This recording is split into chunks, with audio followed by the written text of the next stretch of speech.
Thank you very much for joining me on this Sunday. I'm a meteorologist with your tropical update. We are going to be talking about some big-time severe weather back over here in the States. We got several million people under a severe thunderstorm warning back over there near Chicago. Here's what it looks like right now as we take a live look outside of the Miami Beach area. It is beautiful. Certainly not a drop of rain around. Temperatures are on the warm side, mid-80s. The water temperature, mid-80s is what feels like temperatures, though, even with that southerly wind blowing. Feels like temperatures only in the low 90s. So, it's warm, but it is a little less humid than what we have been dealing with for the last couple of days. Speaking of humidity though, we do have a high of 92 degrees tomorrow. We've got that heat advisory in effect through the next couple of days. And then by Wednesday, we're looking at temperatures potentially getting close to 100 degrees. So, if you don't like the heat, definitely hang tight. This is going to be a long stretch of it. Elsewhere around the world, though, big-time severe weather situation unfolding here. We've got this severe thunderstorm warning up here in Michigan. This is where we're watching out for some big-time storms. Damaging winds, hail, maybe an isolated tornado or two, all the way up into the Ontario, Quebec, Canada area. But notice we've got that marginal threat down here in Illinois and Indiana. And then once again, even back into portions of Iowa and Wisconsin, we've got that slight risk of severe weather. That's where we could see some big hail, some damaging winds, maybe an isolated tornado or two. The main concern really going to be the damaging winds. Let me show you why that is in just a moment. But first off,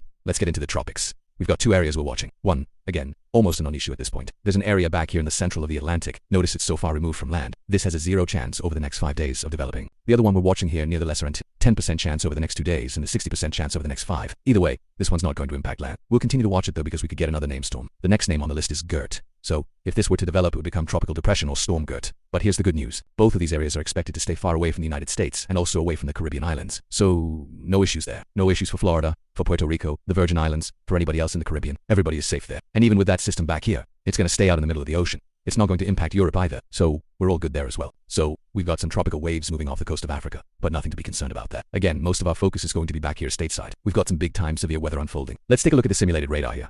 Remember, this is just a simulation. It's not exact, but it gives us an idea of what could happen. Watch how things get fired up later this afternoon into the evening hours near Chicago. You can see some strong storms popping up. You notice this dark green color here. That's where we've got that slight risk of severe weather. This will continue to move off to the east. Notice the timestamps here on the bottom right. This is where we could see some of those stronger storms with damaging winds and hail and maybe an isolated tornado or two. This is going to move off to the east. You see that? There we go, watch this. This is around midnight tonight. This is where some of those stronger storms are gone, now be moving into the Indiana and Ohio area. Still got some rumbles of thunder though back over here in Michigan. This will eventually move off to the east. We'll have a couple of showers and storms around early in the morning on Monday. By the time we get closer to lunchtime, most of this is going to be out to sea. We're going to have some strong storms firing up back over here in the Ohio Valley, Kentucky, Indiana, Illinois. And these storms will be capable of some big hail, damaging winds, and maybe an isolated tornado or two. Also, we cannot rule out a brief weak tornado or two back over here near Chicago as well. But the main concern really is going to be the damaging winds. Look at how these storms are really going to pack a punch in terms of the wind field. That's what's going to be the main concern as they move off to the east. Now, there's still a chance we could see a brief weak tornado or two. But overall, the majority of the storms are going to be wind producers. Eventually, this moves off to the east. We are gone now, have a couple of showers and storms in the forecast for western Kentucky into Tennessee. By the time we get closer to the afternoon hours on Monday, the severe weather threat really starts to ramp up over here in the northeast. New York City, we're going to be in the zone where we could see some strong storms with damaging winds, hail, and an isolated tornado or two. Same thing with portions of Pennsylvania and even back into